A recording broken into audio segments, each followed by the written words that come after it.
Hey everyone, welcome to tonight's live class, 7 p.m. here at the Dojo, New York time. And in these Tuesday night classes, what I've been focusing on really is a lot of heavy repetition with Bojutsu basics from the Kukishin Ryu. So basics. I mean, you can do all the kata and all the variations of movement that you want, but if your basics aren't solid, they're not in place, and you don't understand the fundamental movement of the weapon, then you're just doing combinations of movement. It doesn't really have any purpose. I really want to couple that with another thing, and that's the ukemi, and making sure that the opponent who is using a sword against many of the kata throughout this training is intentional.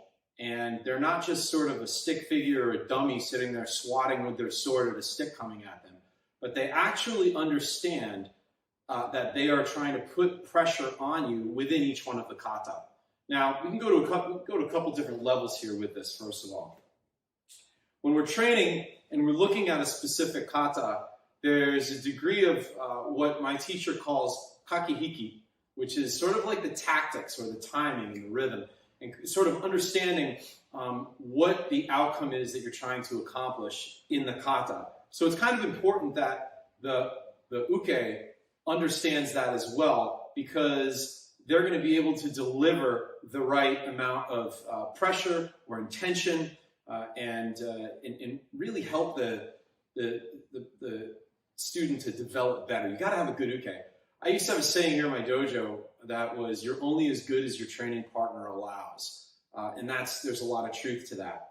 Now I want to kind of rewind a little bit to what I just said, because I know some of you might be thinking that, oh, well, if you know what your training partner's going to be doing, then it just becomes like a script, and it's very easy.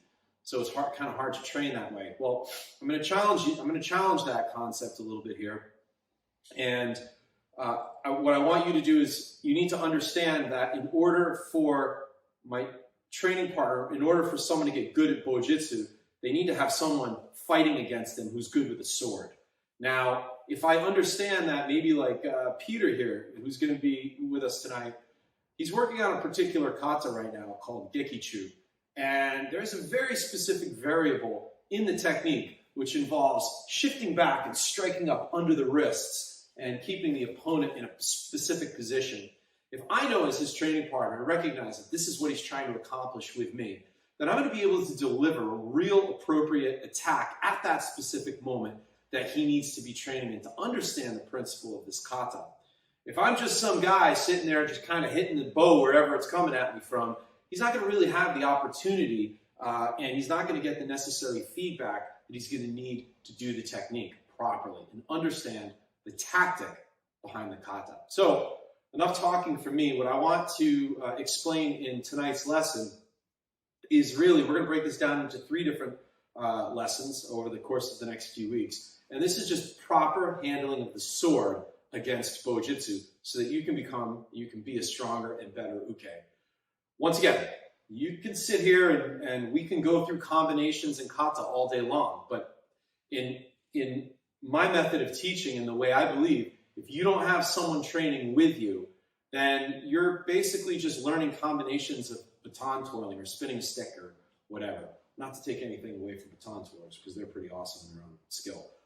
So I kind of take that back. My point is that you're just going to be hitting an air, and you're not going to understand the kakihiki. You're not going to understand the true nature of the weapon. You're not going to understand the variables of distance, the variables of hitting at the tip of the bow versus 2/3 in versus hitting at the middle. You're not going to understand proper ski. You're not going to understand a whole bunch of different things unless you have someone putting pressure on you and you train in that zone. Now, I also want to say that type of training also has to be, you have to be very mindful of skill level. You don't want to get ahead of yourself, regardless of how great you think you are.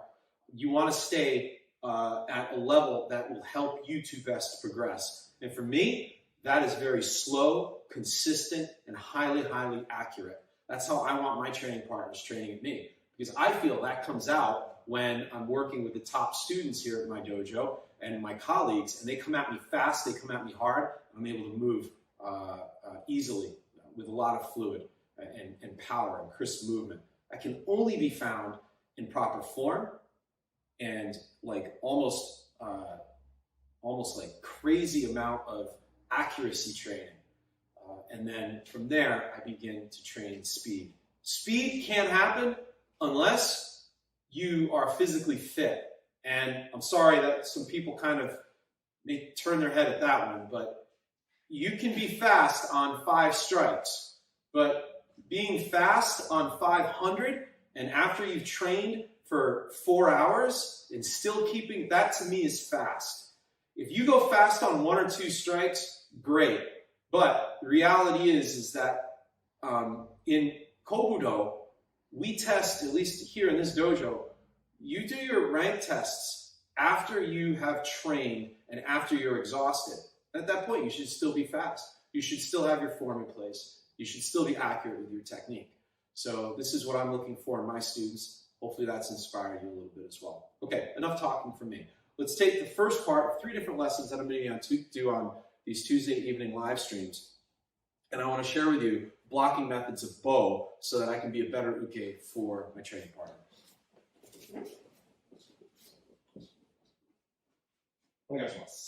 Okay, so for the first strike, we're going to work inside. We're going to follow that kihon that we did a few weeks ago where we went through the basic sequence of strikes.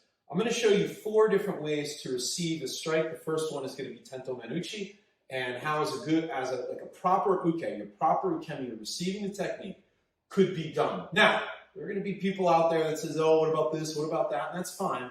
But for my students, these are the first 4 ways that I want you receiving with a sword. The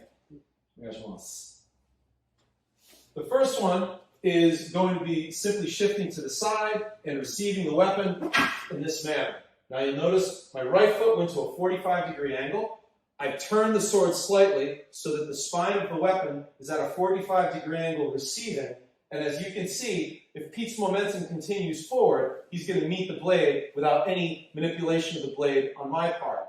Also, my next movement forward, even if he chooses to step back and recoil, is directly in line with the cut.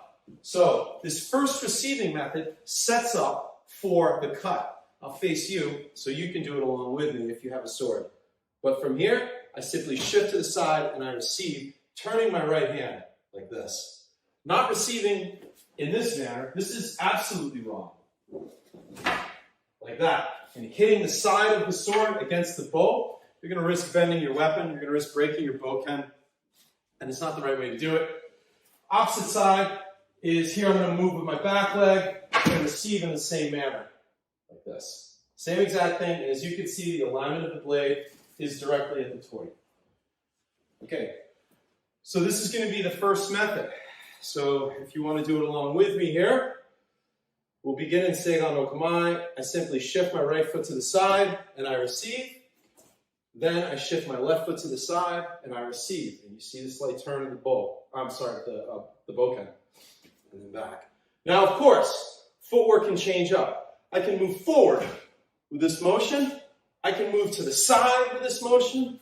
I can move back with this motion. This all depends on what you're trying to accomplish. But basically, when I teach it with my students, I'm advancing forward. I'm not like dropping back, sort of like this style of movement. Okay? So Pete, let's go ahead and do 20 of those together. So a good way when you're working, if you're an instructor, fellow colleague out there, you've got a class, maybe this might inspire you, maybe neutral that you haven't done. But I would do both of these together here. With an advanced student, he just goes through his 20 strikes. I receive. Ni. San. Ichi. Go. More distance.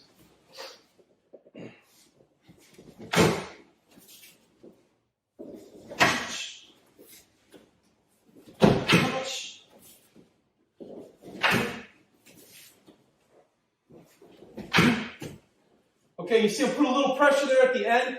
I think that's okay, it's reasonable. One of the things I really am not a fan of, and I don't support, is this nonsense. Gotcha. like that kind of stuff, like kind of cocky attitude in training, I mean, it's just not our path. Was that 20? It was 10. That was 10. Let's do 10 more. Oh, one other thing. Watch out for the telegraph. In other words, as the strike's coming, don't go like this. Don't wind up. Go right into it in this manner. I'm sorry, I should have pointed that out earlier. But instead of coming out and hitting it, get rid of that. Come straight in and receive like this. Let's do 10 more, Pete.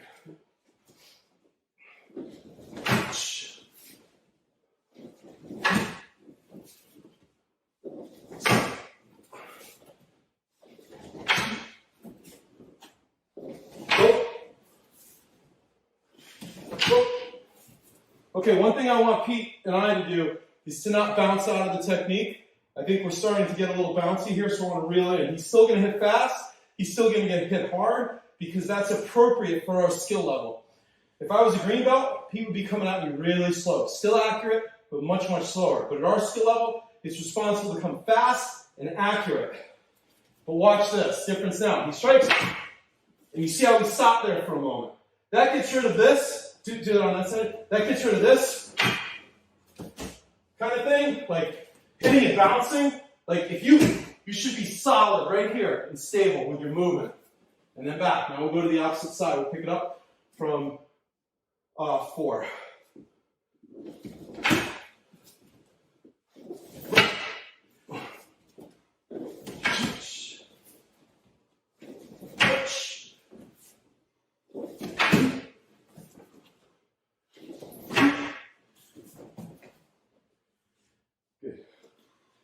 Okay, this is the first method. This is like nagashi kind of movement. So I'm moving and I'm catching the sword and I'm carrying the energy of the sword. However, I'm not doing this where I'm allowing it to pass by me, but I'm catching the energy of the sword, I'm staying pressed to it, and then I move in.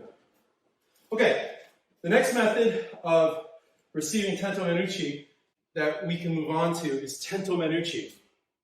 I'm sorry, it's Douchi. So, Douke. So, from here, I'll advance forward and I'll bring the sword up over my head. Rather, let me fix that. Making some errors here. I'm moving under the sword. Now, I have to be particular with that because I say bring the sword up over your head. You are not bringing the sword up over your head. You are moving under the sword. You're moving into the sword. So, I'm not pulling the sword back. Rather, I'm moving into the sword and receiving in that manner. Left hand is directly over the brow line. And the reason it's called Douke is for this. So instead of the 1 strike to Tento Men, Pete will do 2 strikes. 1, 2. Now the opposite side.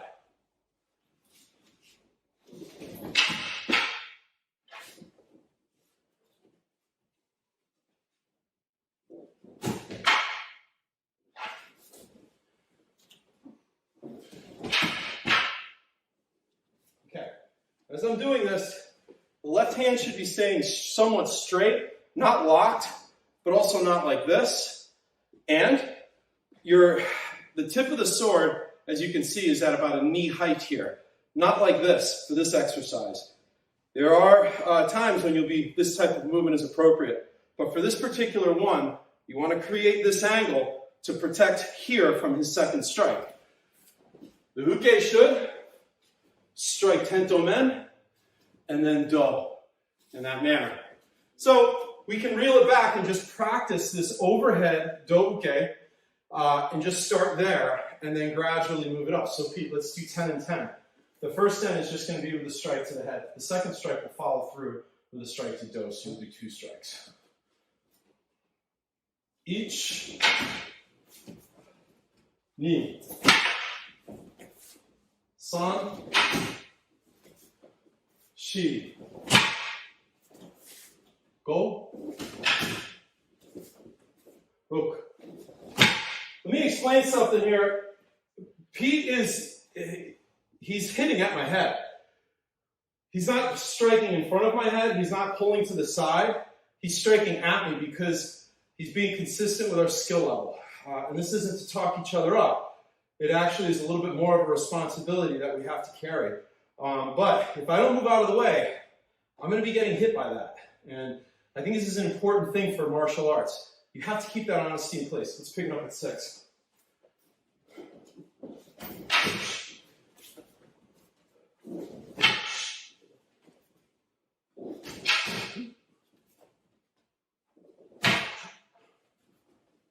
Okay, now let's go 2 strikes, Pete. You want to step in it? You can step or not step or jump, that's up to you.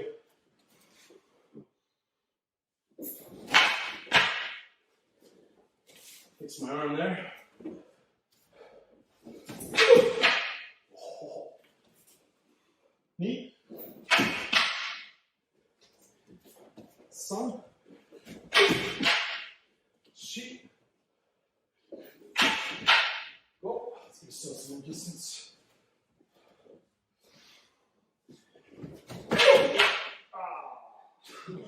That's good. Let's do that one again. Right?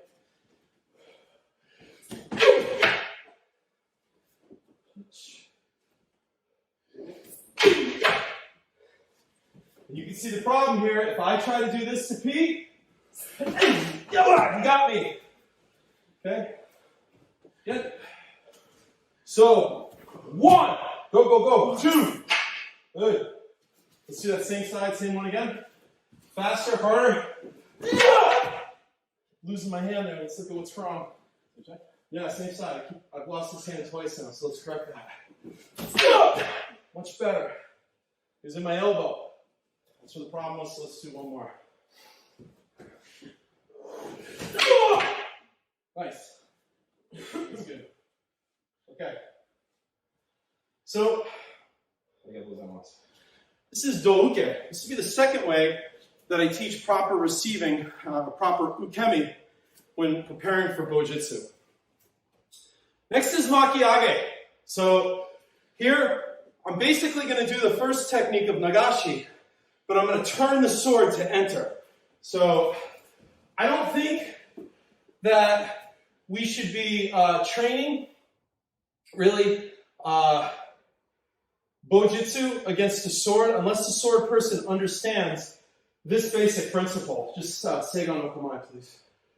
So being able to come in and how to properly turn the sword, roll it, and throw it that way. Or, opposite side, it'll make a difference to me. Where I come in like this, roll, throw, and the sword is aligned to cut. So what we're going to do now is we're going to put that first block, we're going to add the second, and we're going to add this movement into it, make it part of it. So this is just basic makiage against Tento Menuchi. It's to redirect that line and the energy of his strike. Then from here, turn the sword to there. Now we'll go to the opposite side. He strikes, and again, this is just an exercise. Turn the sword and enter. Again. 1. So I've done number 1 here. Bring the sword down, rotate it around, throw it up, and enter with pressure. Make sure you don't hit yourself in the leg with his bow. Rotate it around, throw it up, and enter. Now, there's some tricks to this about using the backhand, which I'm not going to get into now, but you should basically do number 1 here, then lower it, and you're going to turn your left hand 180 degrees, and then throw the weapon over his shoulder by using the backhand, like that, and then enter. In the line of the sword at this point should be in alignment to him with a cut. It shouldn't be pointed outward. When you finish, it should be right here at this point. Okay? So Pete, let's do 20 of these. Again, if you guys have any questions, go ahead and put them down below. I know this is a lot of information and I'm going really fast here tonight. But go ahead and post the questions and I'll be sure to answer them or make a follow-up video about your questions. So let's do this third exercise, Pete. Each. Knee. San. Shi. Go. Rook. There we go. There's no mistake. Again, same side, please. I'm going to correct my mistakes. Go. Good. Okay. Touch. Ku. Ju. 10 more. 10 more. Each. More distance. Knee.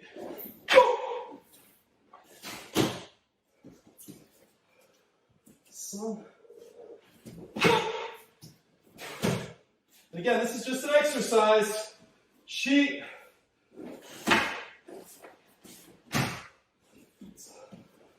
Go.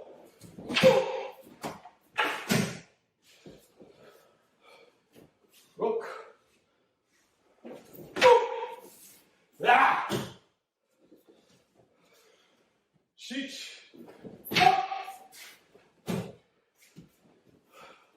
Punch.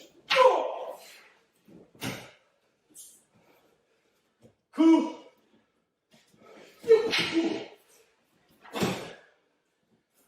I was weak. Can I do that side again?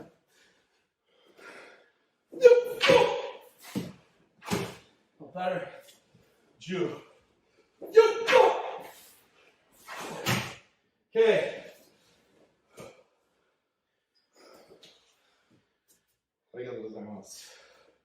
Okay. Good work out there. This brings us to the fourth way of receiving, and they all kind of come together. We have a kata in the fourth scroll of my sensei's school of sword, the Jinenkan Bikenjutsu. This is kind of like that. I want my students to understand this principle right out of the gate. Before they start doing any Bojutsu with a partner, this is important. So we can start in basic patterns. For now, we're going to fall back to the first receiving method. He strikes, and I receive. Now, he's going to maybe move the bow down. Yeah. Now we lift it up. So here, he pushes to the side. I stay here. He pulls back to that side. I stay with. He tries to so what we're starting with is movements where it's up, down, right, left. And what I want to do with younger students is systemize that. Up, down, right, left. Up, down, right, left. Up, down, right, left. And the goal here for this receiving method is to stick to the bow. So here, 1. He comes down. He comes up. He moves to the side. He moves back. And I stay on the bow. I'm not coming in and, trying to cockfight with him. It's not about that. Go to the other side. He strikes. I receive. He comes. That's what I don't want to have happen. So back up. I receive. He comes down. I follow. He comes up. I follow. He shifts to the side. I follow, but I don't let him in. He moves back to escape. I move with. And this type of receiving method, where I stick the spine of the sword to the bow, can actually become like a sparring match. You can make it like that. So you're always trying to stick to the bow, and you're not having any of that. So here I've done the receipt. He moves 1. He moves 2. He moves 3, 4, 5. I don't want to be in this situation because he's just got to hit me here. So I want to move Yoko Aruki. And here, he moves.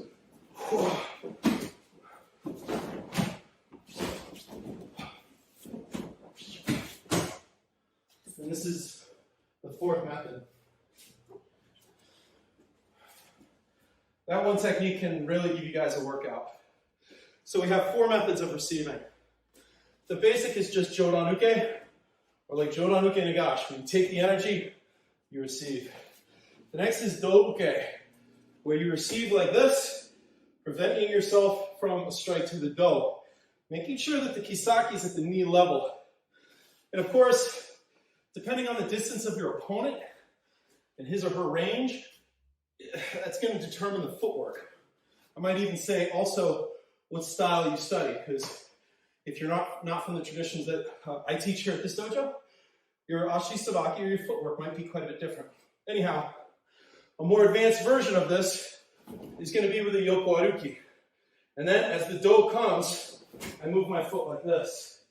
So you can certainly explore those types of movements from the strike to the head and then across the body.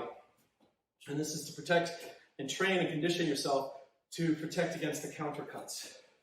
Then the next is makiage. Now we're using that first block again, just quick review, where he strikes, I receive with number 1. But now I go into like that number 4, I roll it around and I throw it up and away at a 45-degree angle, so I'm set up for my countercut or my pressure that I want to put on him. You will see this movement in some of the kata later on, so it's kind of important that you learn it up front. And then this final version is just sticking to the bow. He'll do that same strike, 1, and wherever he moves, 2. Yeah, like that.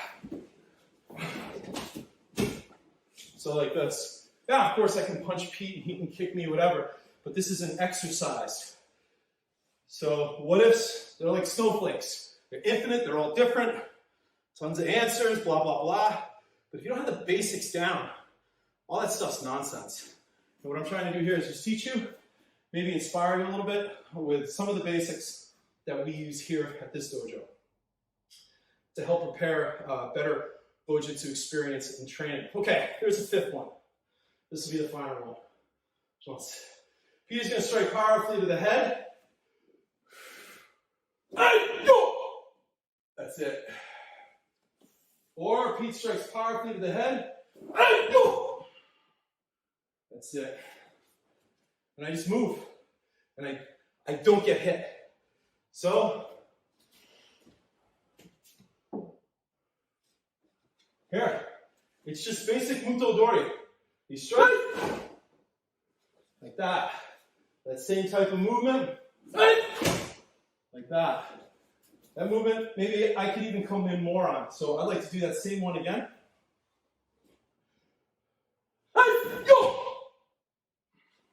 This feels better.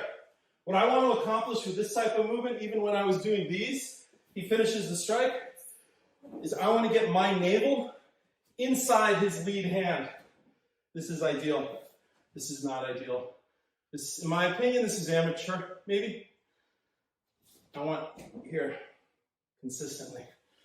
So, and then also obviously moving back, moving to the side, yoko aruki, jumping away. But any of these types of movements in avoiding the strike and setting yourself up for the next movement. So really we looked at like goho, we looked at 5 different methods of training this one strike to the head. You're going to see this pattern in the next few lessons, so remember it. Remember the like nagashi and the do-uke or the chudan-uke. Then we're going to get into gedan-uke, and these types of movements later on. But that's a lot of information if you've never done this before, or if you just want to add, you saw something here that you're like, hey, that's pretty interesting, then go for it. Please, if there's anything I can do to help with your personal training, that's why I'm doing all this work. I appreciate it. I think there's one other thing that I want to say. You notice that Pete and I don't know, maybe we did like 80 or 100 reps or whatever of striking, and there were 2 times I made some mistakes. If you're not making mistakes, you're not improving. So when I make a mistake, I honor it, I take a step back, I don't keep going. I have to stop. And in this dojo, when I say, okay, do the technique 5 times on each side, and people will do it maybe like 5 times on each side, but they'll successfully maybe towards the end accomplish 1 or 2, or maybe if they're really good, they'll accomplish 4 out of the 10. But that's not doing 5 times on each side. That's attempting 5 times on each side. It's not doing 5 times on each side. So one of the things that I demand from my students, and I might encourage you to think the same way when it comes to actually your own practice, your own drills, your own exercises, is don't half cook any technique. When you make a mistake, stop, reflect on it, look at it, feel it in your body, reflect on the weapon, if you're using a weapon, and then go back and start over again. You saw me do that every single time. When I felt something wrong in my arm, or maybe I lost my grip, and it was because of how I was positioning my arm, there were tons of mistakes that I made. I could feel them all over the place. As an instructor, I want my students to see me making those mistakes too, because I feel that that builds confidence in the students. And remember, if you're an instructor and you're watching this, student first, instructor is a very, very far second. So I hope you guys enjoyed tonight. I hope you enjoyed the training. Thank you, Peter. Arigatou gozaimasu. Peter here is preparing for a big test coming up. So he's been working really hard, very diligently here in the dojo. So yeah, that's all I got for you. So any questions, please put them down below. And I look forward to seeing you guys next week at 7 p.m. New York time here on this YouTube channel. And please subscribe to the channel. Share this with anybody who you think might find some value in the lesson. Anybody who enjoys this type of training, please go ahead and hit that like thingy.